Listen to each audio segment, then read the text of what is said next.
la famille, j'espère que vous allez bien. On se retrouve enfin pour la 3e vidéo. Si vous avez regardé les vidéos précédentes, vous savez que je suis venue en Australie avec un plan simple, faire uniquement de l'argent. Mais très vite j'ai compris que je devais prendre du recul, réfléchir autrement. Et aujourd'hui je vous raconte comment est-ce que ce voyage qui était purement financier est devenu une vraie quête personnelle.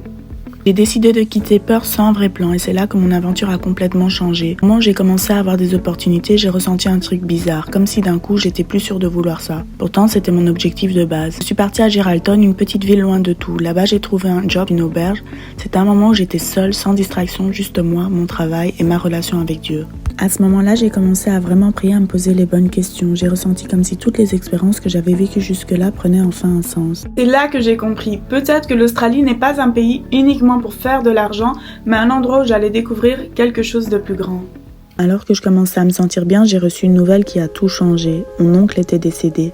Sans réfléchir, j'ai pris un billet retour pour Bruxelles. Je devais être là pour ma famille, soutenir mon père, ma grand-mère et surtout rendre un dernier hommage à mon oncle. Quand je suis retournée en Belgique, j'étais presque à la moitié de mon voyage. Ça faisait 4 mois que j'étais partie, 10 jours là-bas et pourtant, j'ai eu l'impression d'être projetée face à moi-même, face à tout ce que j'essayais inconsciemment d'éviter. Avant de venir en Australie et même au début de mon aventure, je me posais énormément de questions par rapport à mon âge. Je ressentais cette pression invisible qui me disait « Mel, t'as 30 ans, t'es pas mariée, t'as pas d'enfant, t'as pas de copain ». Parce que oui, j'ai connu des relations compliquées, pour pas dire toxiques, auparavant. Je me suis souvent demandé pourquoi.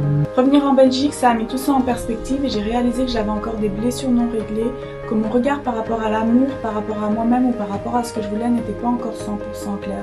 J'ai passé trop de temps dans l'attente de quelqu'un ou de quelque chose pour me sentir 100% moi-même. Alors j'ai choisi d'arrêter d'attendre et que mon épanouissement ne dépendrait ni d'une relation, ni d'un âge ou ni d'une pression extérieure.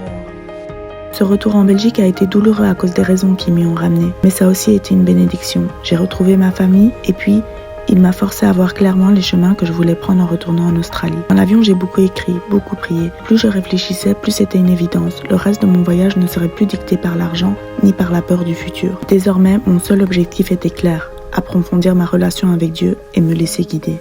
J'étais un peu perdue pour la suite de mon aventure. Je savais juste que mon billet retour devait partir de Perth, mais où aller après? Aucune idée. Et là encore, j'ai suivi mon ressenti. Sans trop savoir pourquoi, j'ai pris un vol pour la Gold Coast. Aucune promesse d'emploi, aucun plan précis. Juste une envie d'y aller et franchement, c'était la meilleure décision.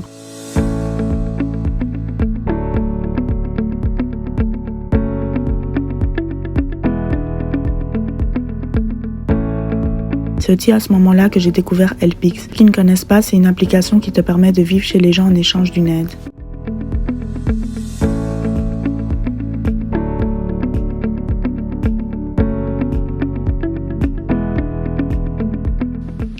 Si je devais résumer tout ça, ce voyage n'a plus rien à voir avec le pourquoi j'étais venue. Au début, c'était pour travailler dur, pour mettre de l'argent de côté, pour sécuriser mon avenir.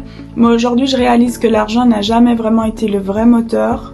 Ce voyage, c'est un appel à me comprendre, à me découvrir, à savoir ce qui m'anime vraiment.